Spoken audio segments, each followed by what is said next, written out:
नमस्कार, स्वागत आप सभी का। आपके साथ मैं हूं पुनीत मिश्रा और हम बात कर रहे हैं आज 2023 की महाभारत में क्या क्या चल रहा है, किसके क्या दावे हैं, कौन मुकाबला जो है उसको टफ बना दे रहा है और कौन दावेदार होने के बावजूद अपना दावा ठोक रहा है। सारी बातें करेंगे, लेकिन सबसे पहले 5 तस्वीरें आपको दिखाएंगे क्योंकि आज प्रधानमंत्री ग्वालियर में थे। प्रधानमंत्री नरेंद्र मोदी ने आज ग्वालियर में 19,000 करोड़ की सौगात मध्य प्रदेश को देने का काम किया है। प्रधानमंत्री ने कई विकास परियोजनाओं का शिलान्यास और लोकार्पण किया है। इसके साथ ही 2.25 लाख परिवारों को गृह प्रवेश भी उन्होंने कराया। प्रधानमंत्री ने कहा है कि एमपी में टॉप 3 राज्यों में एमपी को लाना है और यह डबल इंजन की सरकार ही कर सकती है। कांग्रेस पर उन्होंने निशाना साधा और कहा कि मध्य प्रदेश का विकास वो लोग नहीं कर सकते जिनके पास न तो सोच है और न ही कोई रोड मैप है। उन्होंने भारत की आर्थिक स्थिति का जिक्र किया और कहा कि भारत दुनिया में 5वें नंबर की आर्थिक ताकत बन चुका है और दुनिया को भारत में भविष्य नजर आता है।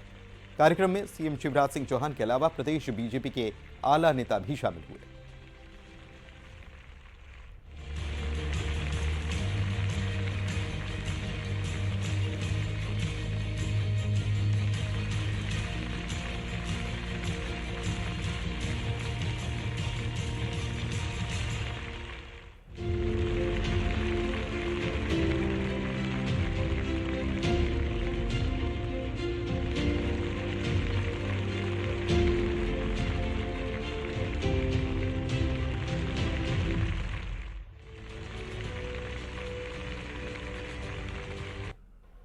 ये जो इतने सारे काम हैं,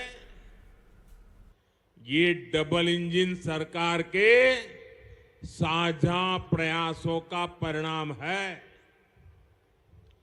जब दिल्ली और भोपाल दोनों जगह समान सोच वाली जनता जनार्दन को समर्पित सरकार होती है, तब ऐसे काम और तेज गति से होते हैं। इसलिए आज मध्य प्रदेश का भरोसा डबल इंजन सरकार पर है। डबल इंजन यानी एमपी का डबल विकास। बीते वर्षों में हमारी सरकार मध्य प्रदेश को बीमारू राज्य से देश के टॉप 10 राज्यों में ले आई है। यहां से अब हमारा लक्ष्य मध्य प्रदेश को देश के टॉप 3 राज्यों में ले जाने का है। आपका एक वोट मध्य प्रदेश को नंबर 3 पे ले जा सकता है जी। डबल इंजन को दिया आपका हर वोट एमपी को टॉप 3 में पहुंचाएगा। एमपी का विकास वो लोग नहीं कर सकते जिनके पास ना तो कोई नई सोच है, न विकास का रोडमैप है। इन लोगों का सिर्फ एक ही काम है, देश की प्रगति से नफरत, भारत की योजनाओं से नफरत। अपनी नफरत में ये देश की उपलब्धियों को भी भूल जाते हैं। आज आप देखिए, पूरी दुनिया भारत का गौरवगान कर रही है। दुनिया में भारत का डंका बज रहा है कि नहीं बज रहा है? बज रहा है कि नहीं बज रहा है? आज दुनिया को भारत में अपना भविष्य दिखता है, लेकिन जो राजनीति में उलझे हुए हैं, कुर्सी के सिवा जिनको कुछ नजर नहीं आते, उन्हें आज दुनिया में हिंदुस्तान का डंका बजना भी अच्छा नहीं लगता है। ये जो इतने सारे काम हैं, ये डबल इंजन सरकार के साझा प्रयासों का परिणाम है।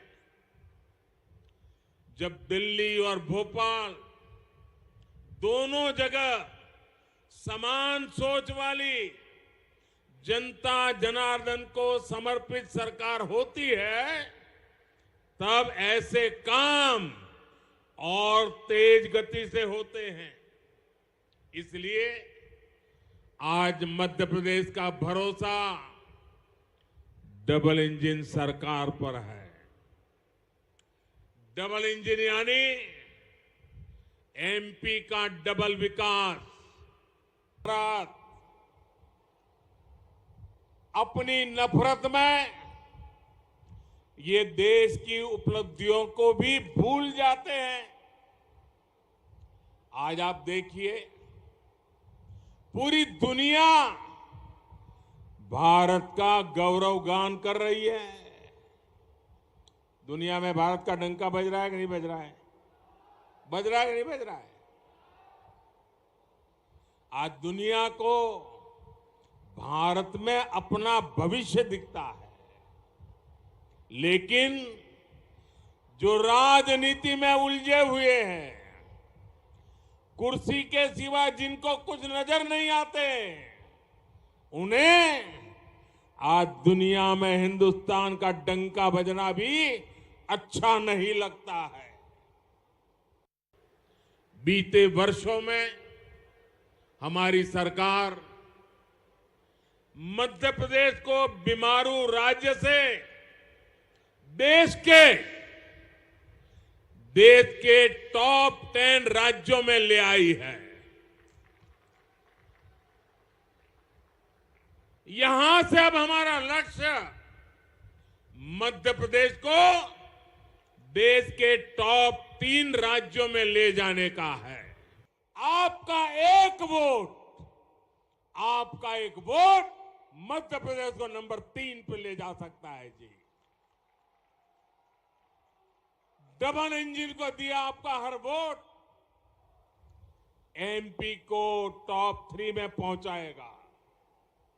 मेरे परिवारजनों, हमारी सरकार हर वर्ग, हर क्षेत्र तक विकास पहुंचाने के लिए समर्पित है।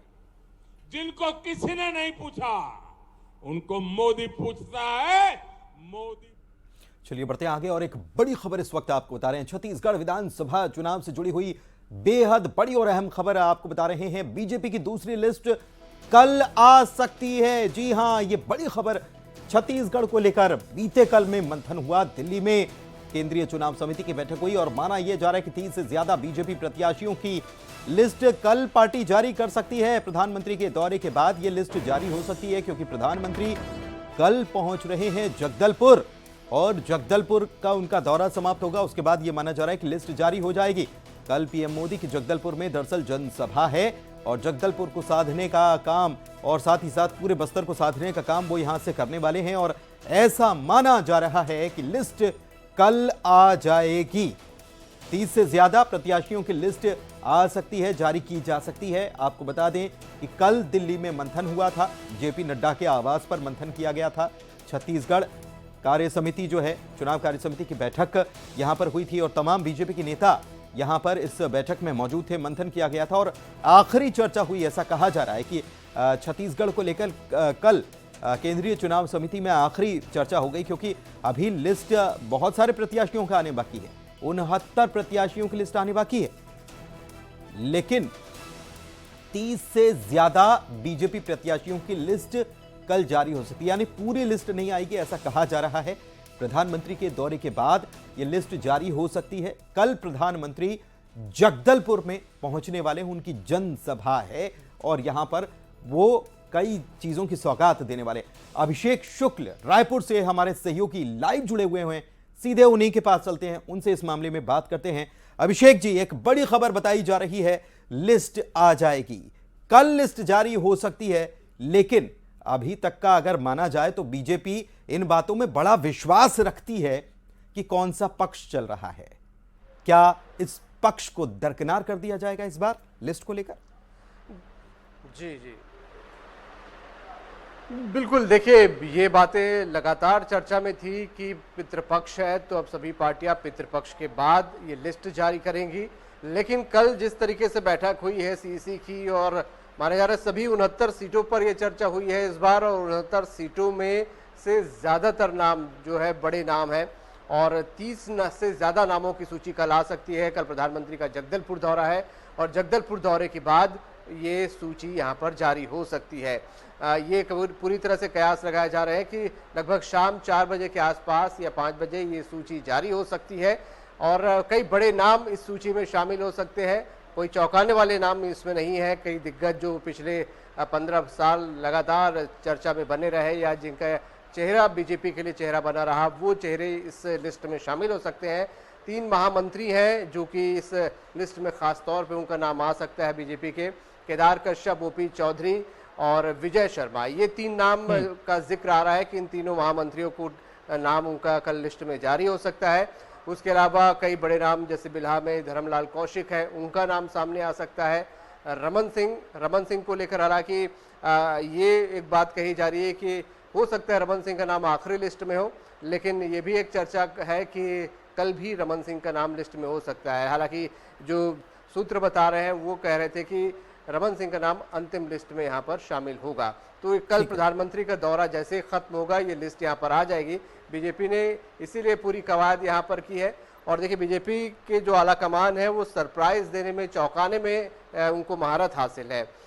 इसीलिए जो कि पितृपक्ष वाली बात आ रही थी वो इसे दरकिनार करते हुए पूरी संभावना है कि कल प्रधानमंत्री के दौरे के बाद ये 30 से ज़्यादा नामों को यहाँ पर घोषित कर दिया जाए, क्योंकि चर्चा पूरी हो चुकी है। जो मंथन था वो माना जा रहा है पूरा हो चुका है और इस पे बहुत ज्यादा सोच विचार की जरूरत नहीं है। प्रधानमंत्री खुद उस बैठक में मौजूद थे जिसमें वक्त मिल जाए, प्रत्याशियों को भी काम करने का वक्त मिल जाए, ये भी इसके पीछे मंशा या सोच हो सकती है। ये जो 30 का आप जिक्र कर रहे हैं बार बार की लिस्ट, यानी कि अभी तीसरी, इसके बाद फिर अगर ये कल आती है तो उसके बाद एक और लिस्ट आएगी। लेकिन मेरा सवाल ये है कि क्या ये जो चर्चा चल रही थी कि मध्य प्रदेश में फॉर्मूला अपनाया गया, उसकी शुरुआत तो छत्तीसगढ़ में हमने पहली लिस्ट आई थी उसमें देख लिया था कि एक सांसद को तो टिकट दे दिया, लेकिन दूसरी लिस्ट में ऐसा कुछ हो सकता है क्या? बिल्कुल, दूसरी लिस्ट में रेणुका सिंह जो केंद्रीय राज्य मंत्री हैं उनका नाम शामिल हो सकता है। उनका नाम बहुत चर्चाओं में है और लगभग तय माना जा रहा है और यह भी माना जा रहा है कि पार्टी आलाकमान ने उनको संकेत दे दिया है कि आपको चुनावी मैदान में उतरना है, इसलिए वो अपनी विधानसभा में सक्रिय नजर आ रही हैं। लगातार इधर उधर के दौरे न कर या दिल्ली में न रहकर वो यहाँ पर सक्रिय हैं इस वक्त अपनी विधानसभा को लेकर। और सिर्फ यही नहीं, जो नाम लगभग तय है पुनीत, जो बड़े चेहरे हैं, उन बड़े चेहरों को नाम भले लिस्ट अभी नहीं आई है लेकिन उनको पार्टी आलाकमान ने संकेत दे दिया है कि आप अपनी तैयारियां यहाँ पर करें और उन्होंने तैयारियां उसी स्तर पर चालू भी कर दी है कि उनको संकेत मिल चुके हैं कि उनको मैदान में उतारा जाएगा। तो तैयारी जहां तक समय की बात है तो उनको संकेत देकर पार्टी ने ये साफ उनको समय तो दे ही दिया है कि आपको मैदान में उतरना है, आप तैयारियां चालू कर दें। औपचारिकता कुछ लोगों के लिए बाकी है जिनके नाम का संकेत दिया जा चुका है, वो ऐसे बड़े चेहरे हैं। कुछ चौंकाने वाले नाम जरूर थे, जैसे विजय शर्मा का हम जिक्र कर रहे हैं। विजय शर्मा का कवर्धा से नाम चल रहा है, मोहम्मद अकबर मंत्री हैं, वो वहां से चुनाव लड़ते हैं। तो विजय शर्मा लगातार वहां पर सक्रिय रहे हैं, उनका नाम सबसे ज्यादा चल रहा था। हालांकि ये भी एक पशुपेश थे कि जातिगत समीकरण अगर वहां पर देखा जाए तो क्योंकि ओबीसी साहू वोटर ज्यादा है तो उनको मिलेगा या नहीं मिलेगा। लेकिन फिलहाल जो चर्चा आ रही है, नाम सामने आ रहे हैं कि विजय शर्मा को कवर्धा से टिकट दी जा सकती है और कल वाली लिस्ट में उनका नाम शामिल हो सकता है। कल वाली लिस्ट में नाम शामिल हो सकता है और चौंका सकती है, क्योंकि अभी तो वैसे पितृपक्ष चल रहा है, लेकिन लिस्ट आ सकती है। कहा जा रहा है प्रधानमंत्री का दौरा और उसके बाद जब दौरा खत्म होगा उसके बाद लिस्ट भी गिर जाएगी, ऐसा कहा जा रहा है। 30 से ज्यादा नाम। एक बड़ी खबर आपको और बता देते हैं, राहुल गांधी से जुड़ी हुई। शहडोल पहुंच रहे राहुल गांधी। 10 अक्टूबर को राहुल गांधी का दौरा है शहडोल का। आखिरकार प्लान बन ही गया, इसीलिए बन गया क्योंकि उनका काफी पहले शहडोल का दौरा होना था, लेकिन वो स्थगित होता रहा। और अब ये बड़ी खबर आपको बता रहे हैं कि कांग्रेस के नेता राहुल गांधी का एमपी दौरा तय हो गया है और 10 अक्टूबर को शहडोल पहुंचेंगे। शहडोल के ब्योहारी जाएंगे, यहां पर राहुल गांधी की सभा रखी गई है। राहुल गांधी के दौरे से विंध्य में पॉलिटिकल माइलेज लेने की कोशिश में कांग्रेस नजर आ रही है। चलिए बढ़ते हैं आगे और सीधी से टिकट कटने पर बीजेपी के विधायक केदारनाथ शुक्ल बगावती तेवर अख्तियार कर चुके हैं।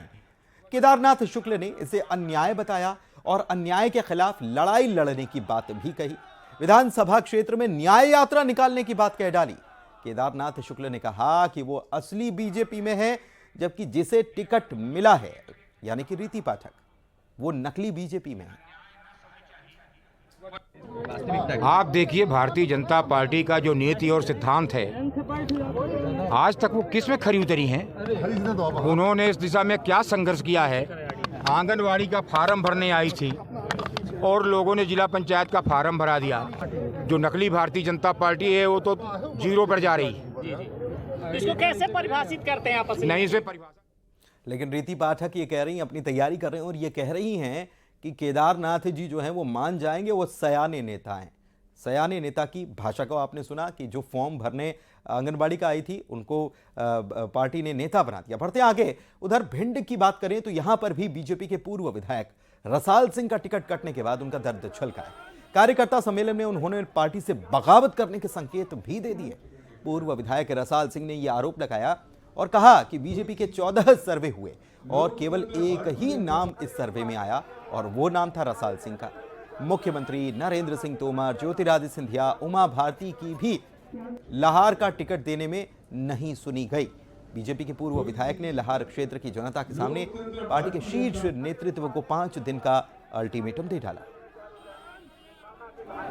दिया जी, उमा भारती, इनको सबको खारिज कर दिया। सब कह रहे थे, सभी कह रहे थे रसाल सिंह को लड़ा, रसाल सिंह को लड़ा। मुख्यमंत्री की नहीं सुनी गई, नरेंद्र सिंह तोमर की नहीं सुनी गई, उमा भारती की नहीं सुनी गई और सिंधिया जी की नहीं सुनी गई। सिंधिया जी की प्रतिष्ठा लगी लाल,